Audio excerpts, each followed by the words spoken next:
All right, let's dive into a world that, well, it mixes ancient Indian mythology with a really cool, futuristic twist.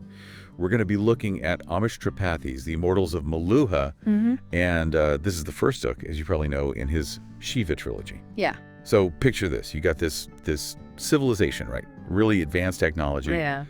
but also like super strict societal rules. You know, kind of a juxtaposition there. And then on top of all that, Right. our main guy, he's got a blue throat. It's a whole thing. Very mysterious. Yeah, and there's this conflict brewing that it could change like everything for them. Yeah, the stakes they're pretty high from the get-go. Exactly. So we're gonna unpack all of that. Yeah. We'll look at the summaries, which is this drink that gives them like crazy long life. Right. But like it can also be dangerous, especially if you're not, If you're not used to it. Yeah, exactly. Powerful stuff. Then there's this whole concept of V-karma, where people are basically like, totally ostracized. And of course, we got to talk about the Neelkanth. It's a big prophecy. Yeah, this prophesied savior who might just be our main man, Shiva.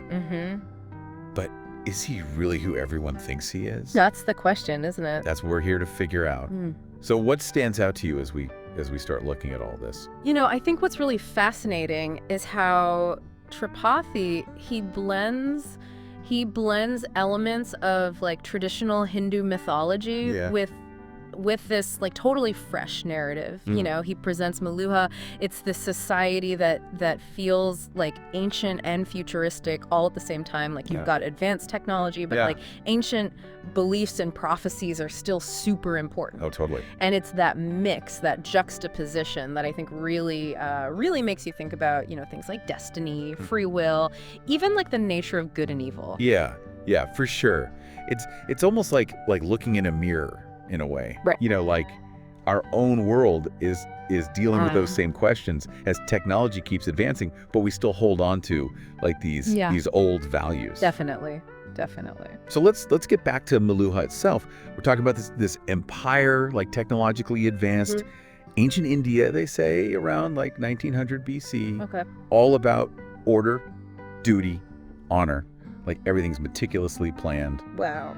Especially their cities, which is a crazy contrast to like the wild lands outside their borders. Oh yeah, I can imagine. And within this empire, you've got two main tribes: the Suryavanshis, they're the sun followers, Okay. and the Chandravanshis, who follow the moon. And they're constantly like this close to war. It's giving very much powder keg vibes. Oh, totally. Okay.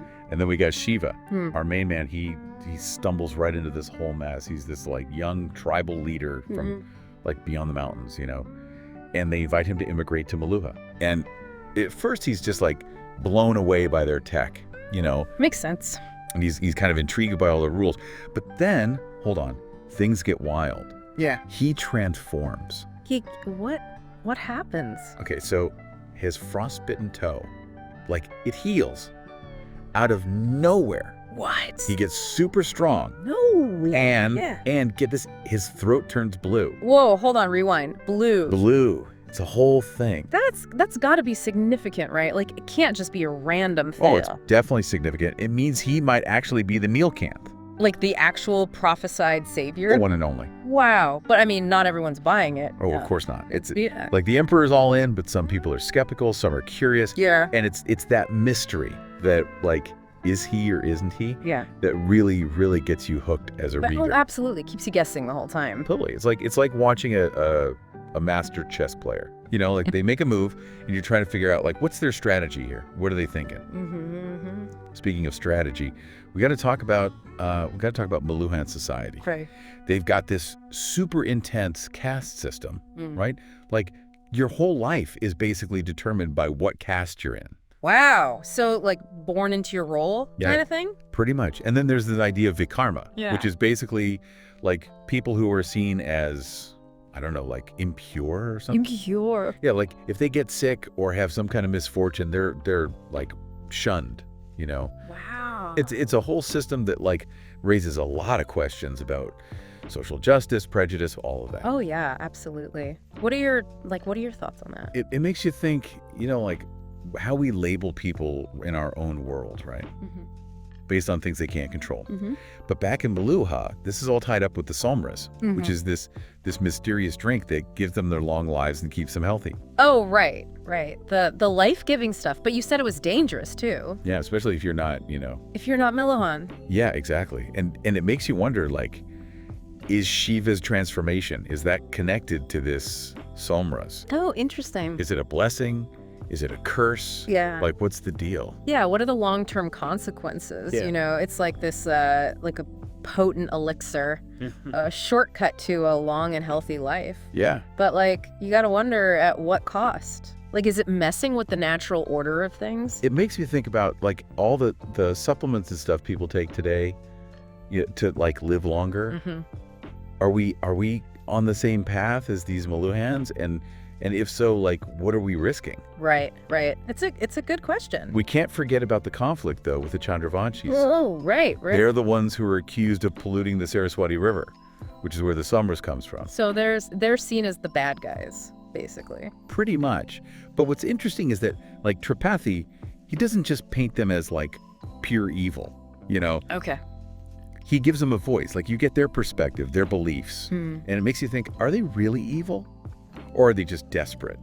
Or maybe the Maluhans are just biased against them. Yeah. It's never that simple, is it? Never. And Shiva, he's stuck right in the middle of all this. At first, he's all gung-ho to fight, Yeah. He's got the blue throat. Everyone's looking at him like he's the savior. Right. But as he learns more about both sides, he starts to have doubts.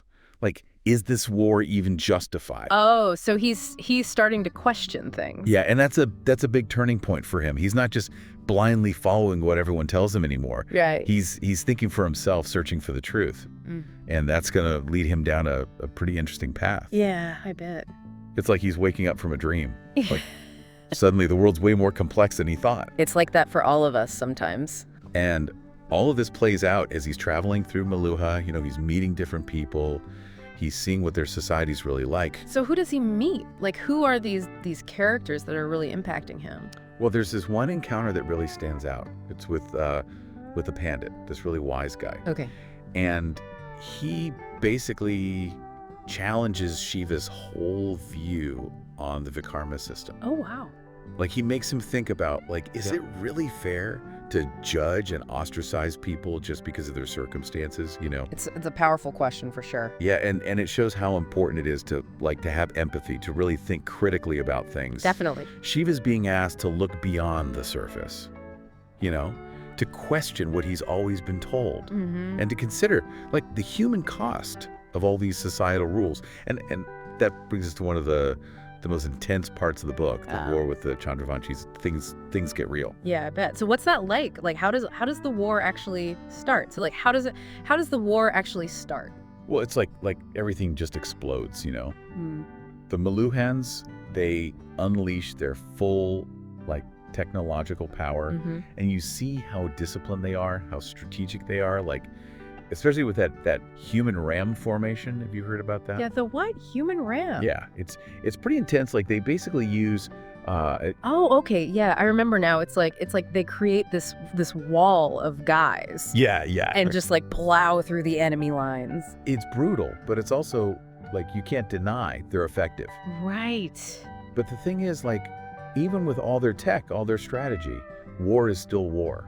Of course. People die, there's so much loss, and it really messes with Shiva, especially when he loses his friend Brahaspati. Oh, right. He was that, like, scientist guy, wasn't he? Yeah, they were close. Yeah. And Shiva, he blames himself. He vows to get revenge on the Nagas who were allied with the Chandravanshis. So even though the Maluhans win, it's like a bittersweet victory. Totally. Shiva, he's disillusioned. Like, he thought war was this glorious thing, but now he's seen the reality of It it. changes you, for sure. And then he goes to Ayodhya, which is the Chandravanshi capital, and it's like a completely different world. Maluha's all about order, control, but Ayodhya, chaos, vibrancy, life. It's totally different. So it's like going from black and white to full color or something. Yeah, kind of. And it forces Shiva to really reevaluate like what he believes, what he's been told. Makes sense. So what happens when he gets to Ayodhya? Does he meet like the Chandravanshi leader? He does. He meets Dilipa, the emperor. Man. And it's not at all what he expected. Like, Dilipa, he's not this monster that that Mulligan's made him out to be. Really? Yeah, and that just adds to Shiva's guilt, you know? Oh, yeah, I bet. Like, he just fought this whole war, and now he's not even sure if it was the right thing to do. It's like the rug's been pulled out from under him. Totally. Yeah. He's questioning everything, the Suryavanshi perspective, his own actions. Like, it's a full-blown existential crisis. Wow, that's heavy. So where does he go from there? Like, how does he deal with all that? Well, he ends up at this really important temple, the Ram Janmabhoomi. Okay. It's the birthplace of Lord Ram. And there he meets this mysterious pandit. Another pandit. Yeah, but this one's different. He's a Vasudev. Oh, right. They're like the secret keepers, the guides, right? Yeah, and this pandit, he drops some serious knowledge on Shiva. Like what? What does he tell him? Well, he basically explained that Shiva's not the first Nilkanth, the first destroyer of evil. So there were others before him? Yeah, and the pandit says that, like, those other Nilkanths, they were misled. Like, they were manipulated into fighting wars, thinking they were doing the right thing. Oh, well. And that really messes with Shiva, Like, what if he's making the same mistakes? It's a lot to process, for sure. The pandit, he doesn't give Shiva any easy answers, though. What does he tell him to do then? He tells him, your challenge is not to ignore the guilt or the pain. Your challenge is to stay true to your karma, to your duty, in spite of the pain. That is the fate and the duty of a Mahadev. Whoa, that's intense. Right. It's not about blindly following prophecy or doing what other people tell you to do. It's about, like, acknowledging the messiness, the pain, the fact there's not always a clear right or wrong answer. So, like, even if he's not sure what the right thing is, he still has to keep going. Exactly. He has to trust his instincts, his own sense of what's right. That takes a lot of courage, I think. Yeah, it does. And it's through all this doubt, all this questioning, that Shiva really transforms. He's not just a pawn of destiny anymore. He's taking control. He's defining what it means to be the Nilkanth on his own terms. I like that. So he's not just fulfilling a prophecy, he's like rewriting it. Exactly. He's embracing the complexity, the light and the shadow, the order and the chaos, and realizing that that's where true leadership lies, in navigating all that messiness. That's a powerful message for sure. And that's why I think this book is so good. It's not just like a simple adventure story or just a rehashing of old myths. Right. It's a reflection of what it means to be human. Shiva's journey, it's like our own journeys, We're all trying to figure things out, make sense of the world, deal with doubt, and make tough choices. We're all on that path of self-discovery, I guess. Totally. And Maluha, it's just this incredible backdrop for that journey. But we're not done yet. There's still more to come. Shiva's about to face his biggest test, a choice that could change everything. Ooh, okay, I'm intrigued. What's gonna happen? We'll have to find out after the break. Stay tuned, folks. So what's gonna happen? Well, Shiva's in Ayodhya, right? He's seen how different it is from Maluha. Yeah, way more chaotic. Exactly. And it's made him question everything, like, who's the real enemy here? Right. What does it even mean to be the Nilkanth? Big questions. Huge. And it all comes to a head when he visits this temple. Which one? There are like a ton of temples in Ayodhya, right? This one's called the Ram Janmabhoomi. It's the birthplace of Lord Ram. Okay, so super significant. Oh, yeah. For both the Suryavanshis and the Chandravanshis, actually. It's like a shared holy ground. Interesting. So what happens there? Shiva meets this pandit. Another one. Yeah, but this guy's different. He's a Vasudev. Oh, wow. Like one of the real deal secret keepers. Exactly. And this pandit, he doesn't beat around the bush. He lays it all out for Shiva. What do you mean? He tells Shiva that there have been other Nilkanths. Wait, so Shiva's not the first? Nope. And get this, the pandit says those other Nilkanths, they were tricked. They were manipulated into thinking they were fighting for good, but they were actually just pawns in someone else's game. Whoa. That's got to be tough to hear. Yeah, Shiva's whole world is flipped upside down. It's like, what if I'm making the same mistake? What if I'm fighting the wrong enemy? Heavy stuff. So what does he do? Well, the pandit, he doesn't give him any easy answers. He basically tells Shiva, look, you're going to feel guilty. You're going to be in pain, but you got to keep going. Stay true to your duty, even when it hurts. That's what it means to be the Mahadev. Wow. Yeah. It's not about blindly following a prophecy. Right. It's about making your own choices, even when those choices are hard, even when you're not sure what the right answer is. It's about trusting yourself. Exactly. Yeah. And that's what Shiva does. He takes all that doubt, all that pain, And he uses it to become something more. He's not just fulfilling a prophecy anymore, he's shaping it. He's choosing his own destiny. Yeah, he's embracing the complexity, the good and the bad, the order and the chaos, and realizing that's what true leadership is all about. And that's what makes this story so powerful, you know? It's not just about gods and prophecies, it's about what it means to be human. To make tough choices, to face your doubts, to keep going even when things are hard. Exactly. We're all on that journey in a way. And that's why this book, it resonates with people, I think.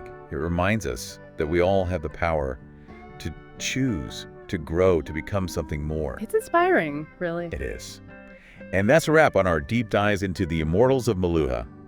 Thanks for joining us, everyone, and a huge thanks to you, expert speaker, for sharing your insights. It was my pleasure. Always love talking about this stuff. We'll be back soon with another deep dive into, well, who knows what.